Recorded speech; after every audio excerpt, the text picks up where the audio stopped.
I wanna be great like Elvis without the tassels. UGD coming at you with an arms list story, fellas, an arms list story. And I want to give a shout out to R Jenkins. He suggested, hey, do some more personal stories. And it just so happened yesterday that I had a pretty neat experience there at the Walmart in Wichita on the west side, conducting an arms list trade.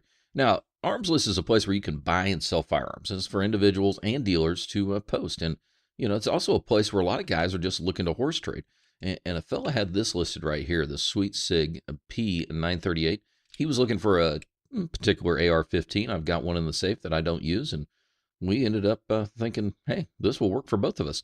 And a back and forth chat. And two middle-aged guys. He's a firefighter there in Wichita and a carry concealed holder. And I think I'm a pretty decent dude. So, you do a little bit of background. You do a little bit of due diligence to make sure who you're dealing with. And as I've said in my video about Arms List, you want to show up in a public place. So he suggested the Walmart there on the west side of Wichita. I said, yeah, no problem.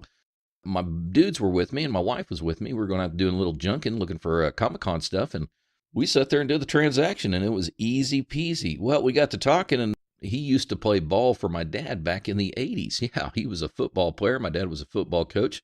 So we got to chatting a little bit, and the next thing you know, cop car pulled up. Yeah, and he was coming pretty quick.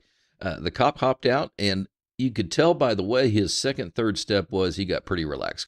He figured out real quick it was just a couple dudes exchanging guns. And the AR-15 was already put up in his vehicle, and the little SIG here was in my pocket. The cop came up and then said, you guys just doing a transaction? I was like, yeah. He goes, well, we've had a call on you. Now a second car shows up. And this where it got a little bit interesting. Two cops jumped out of that one, and they had a little bit more of an aggressive attitude. That's the only way to put it. Now, as the third cop car pulled up, and of course, they've got their lights on. I've got my little dudes looking out the back window like this is full on awesome. And my wife is just shaking her head because she knows what the deal is. It was a situation where the first cop handled it great. We just chatted a little bit, and I told him, man, we got a little long-winded out here as well. Somebody called in, guys need to be a little more discreet. And, little pleasantries. We chatted a little bit, and went to shake his hand. We shook his hand, thanked him for his time, and apologized for dragging him out there to the Walmart. Went to shake the second cop's hand, and he threw the attitude. Oh, yeah, he did not like it. It's just a cautionary tale, guys. I'm a good person. The person I was dealing with, he's a Derby guy, and if you know Derby, Kansas, he's a good dude. Played ball for my dad. He's in his 50s, firefighter.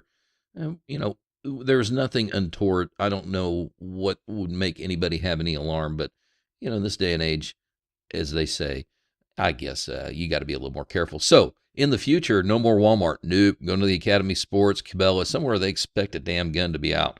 So this is UGD giving you a personal story of my arms list and the cops. If you like the video, hit the thumbs up. Please subscribe. He hates these cans! Stay away from the cans!